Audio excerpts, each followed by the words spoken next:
Bonjour à tous et à toutes, et désolé vraiment pour le problème d'image hier. J'espère quand même que vous avez pu suivre les commentaires avec notamment mes avis sur l'eurodoll et le dollar CAD. J'en avais parlé la veille, donc c'était un plan de trading que vous pouviez suivre. Euh, le fait du jour, c'est bien sûr le dollar qui est en baisse pour la troisième session consécutive sous 95 euh, et qui est proche d'un support à 94,50, un premier support. Il est au plus bas depuis 2 mois, donc c'est suite bien sûr aux commentaires de Jérôme Powell qui a tenu, on va dire, un ton un petit peu moins agressif que les minutes de la fête de la semaine d'avant, en ne donnant pas un calendrier, une urgence au calendrier de réduction du bilan de la Fed. Euh, les chiffres d'hier ont été en ligne avec ce qu'on attendait, donc n'ont pas surpris à la hausse, d'où une baisse du dollar actuel qui conduit les marchés. On va regarder l'avertissement sur les risques et puis on se retrouve tout de suite après avec les graphes.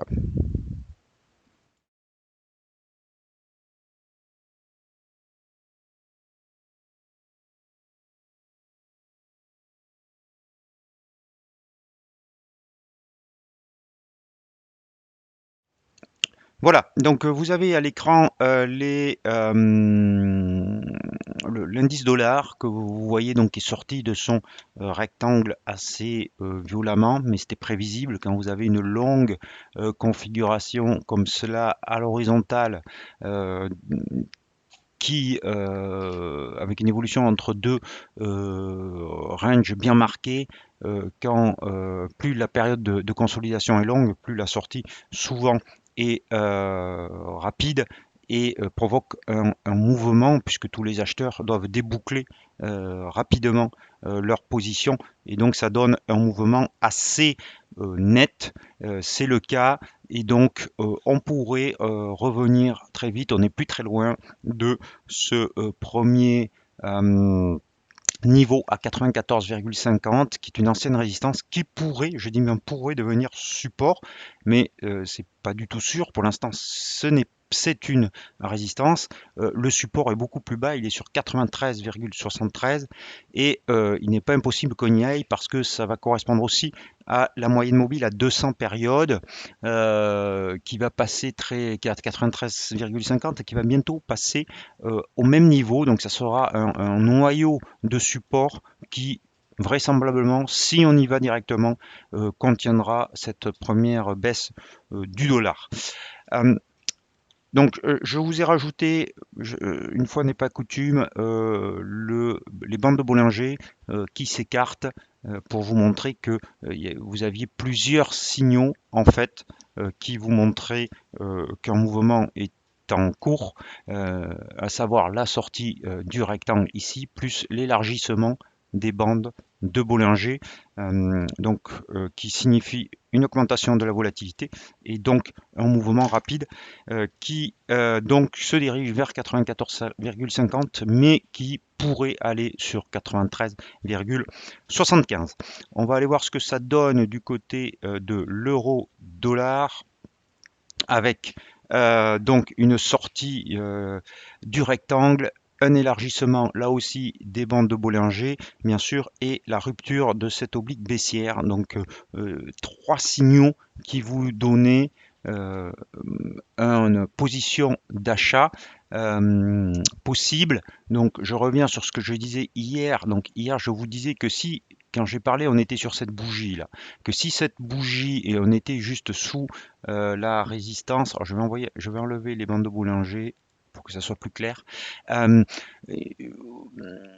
je vous disais que on était, quand je vous ai parlé, on devait être sur ces niveaux-là, sur un 33,90. On était sorti de rectangle, mais pas encore de l'oblique baissière. Je vous disais que si on clôturait au niveau ou plus haut sur l'unité de temps horaire, c'était une bonne opportunité de rentrer long avec un stop sous le dernier creux ici à 1,1355. Donc ceux qui l'ont fait sont longs, on va dire, sur 1,1410 et ont un stop sur 1,1350. Ils ont donc pour l'instant 55 points de gain.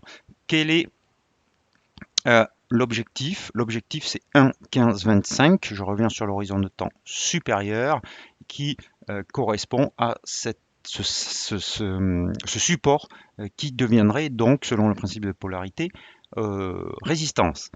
On reste malgré tout sous la moyenne mobile à 200 périodes. Donc attention quand même, les acheteurs de dollars n'ont peut-être pas dit leur dernier mot.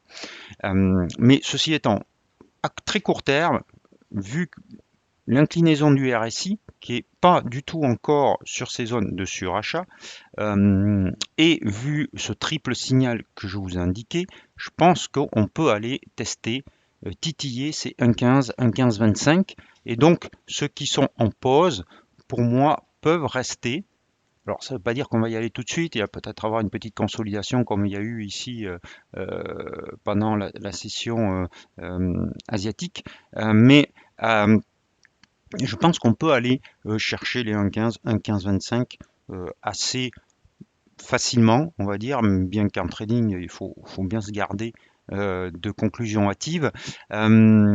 Et vous avez la possibilité de relever votre stop si vous voulez pas perdre une partie des gains que vous avez gagnés, puisque vous avez un petit creux qui s'est formé ici, donc vous pouvez mettre un stop sous 1,1435. Ça, c'est pour les plus conservateurs ou ceux qui veulent donner un peu plus de latitude à votre deal, à votre trade, pardon. Vous pouvez garder sous un 13,55 votre stop loss, mais à un moment donné, il faudra le remonter. Voilà, donc plutôt on vise un 15, un 15,25 avec un stop sous un 13,35. Ça serait une bonne façon d'accompagner ce deal. On va aller voir un autre qui est encore plus parlant, dont je vous parle maintenant depuis lundi, puisque je vous avais même annoncé avant de surveiller la tête-épaule qui se formait. Alors là, elle a magnifiquement fonctionné, puisque normalement vous êtes donc en position depuis mardi, puisque c'est là qu'elle s'est déclenchée à 1,2580, voire à 1,26, je vous le rappelle, si vous avez pris une position sur l'horizon de temps 1 heure, et le premier objectif de la tête-épaule est à 1,2430. On s'en approche, on n'est plus très loin, l'objectif final étant 1,23, mais comme je vous le disais, normalement, selon la théorie, on pourrait avoir un scénario de ce type. Donc là encore, attention, même si l'objectif est à 1,2430, c'est pas dit qu'on aille pile poil dessus, on va peut-être s'arrêter avant et avoir un rebond avant. Donc protéger. Alors ceux qui sont sur du long terme, vous gardez un 23 et le stop loss se place au-dessus de l'oblique baissière ici, sans problème. Donc ça c'est pour les investisseurs long terme. Pour les traders de court terme, de swing trading sur quelques heures, il faut protéger vos gains. Et pour protéger vos gains, c'est pas évident parce que vous pouvez, si vous abaissez votre stop, vous risquez de vous faire sortir alors que la configuration est toujours valable. Donc c'est à surveiller, mais vous pouvez déjà mettre votre stop au-dessus de 1,2665. Ça serait déjà le minimum. Et si vous voulez vraiment conserver vos gains, alors là, vous l'abaissez complètement. Si vous voulez faire du day trading ou du swing trading, vous le mettez par exemple au-dessus, vous voyez, de cette consolidation qui a eu lieu pendant la nuit, et vous le mettez hop, au-dessus de 1,2511. Voilà, ce qui vous sécurise 70 points de gain, et 70 pips de gain, c'est quand même pas mal du tout.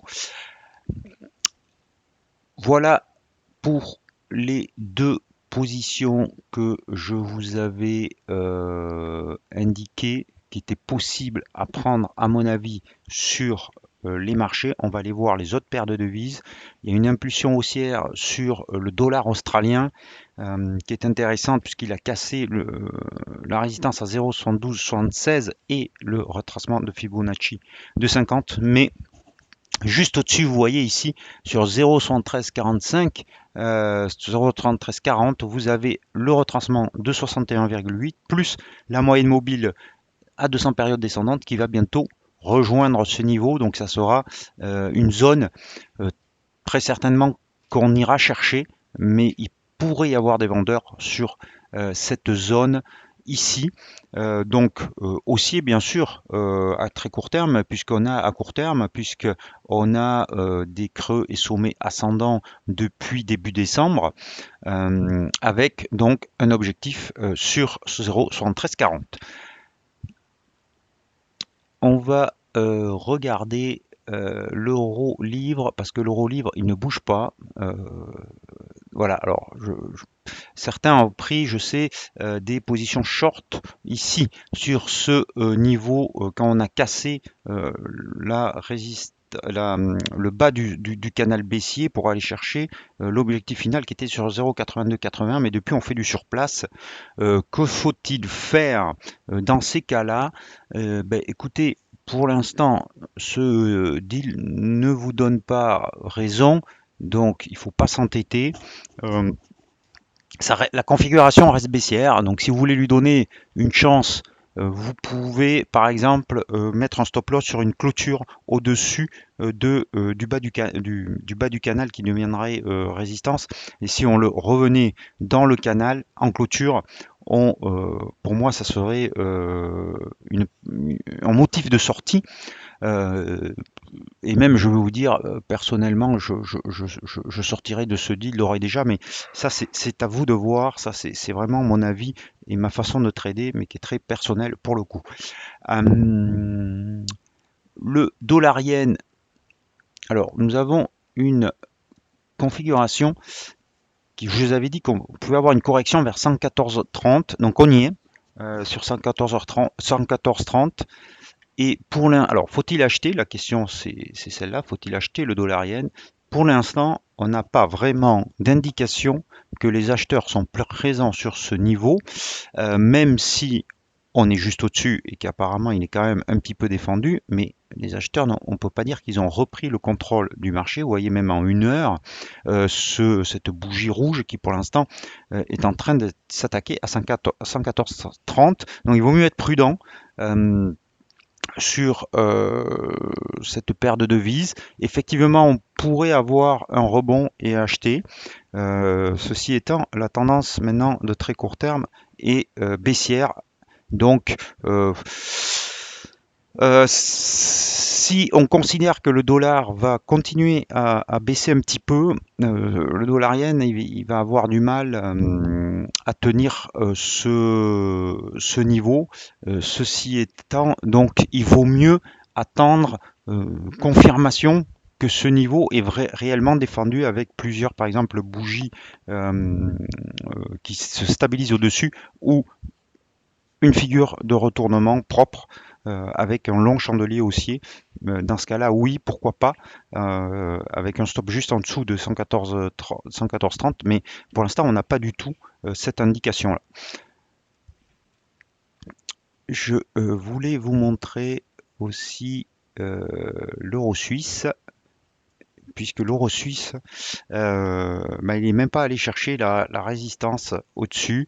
On est complètement neutre sur cette paire de devises maintenant. La tendance de très long terme est baissière, mais on n'a même pas retracé 38,2.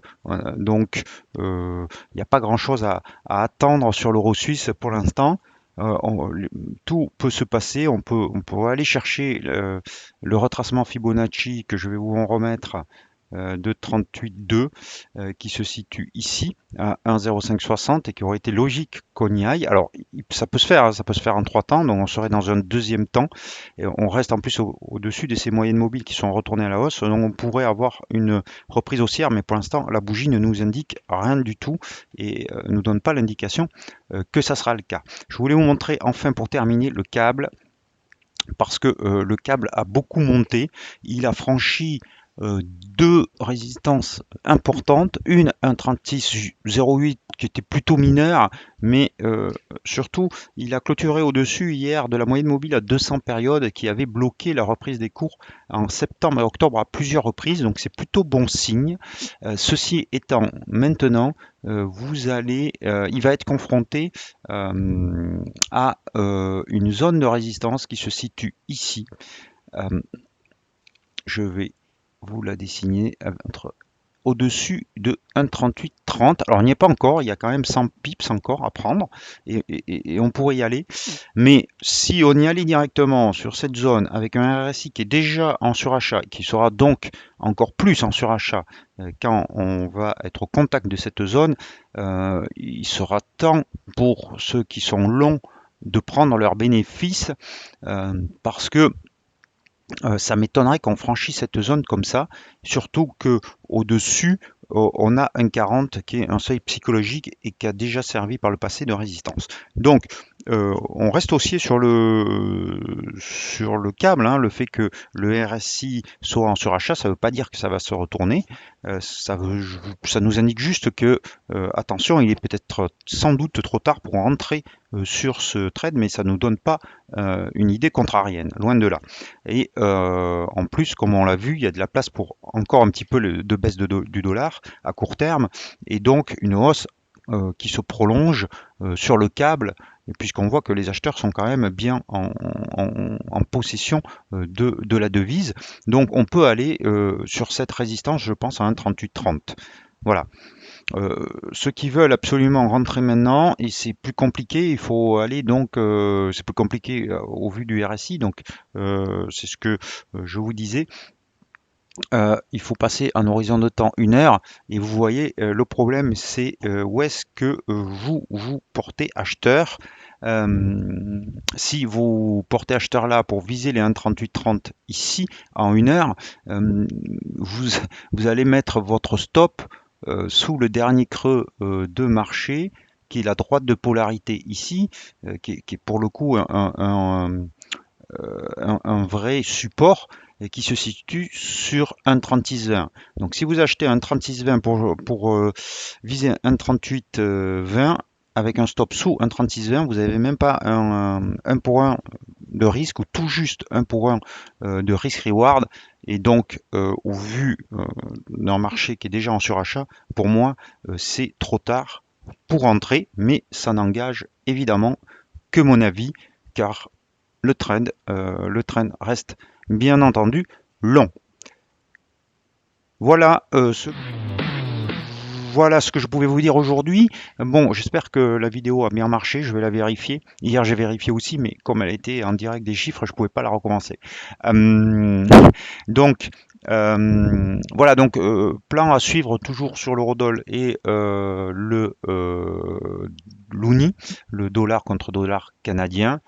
À voir si vous êtes des swing traders, des traders de très court terme, à rapprocher vos stop loss pour protéger vos gains. Si vous êtes des investisseurs, vous pouvez laisser encore courir un peu avec les stops que je vous ai indiqués. Je vous souhaite à tous et à toutes une très très bonne après-midi, de très bons trades. N'oubliez pas vos stop loss et à demain.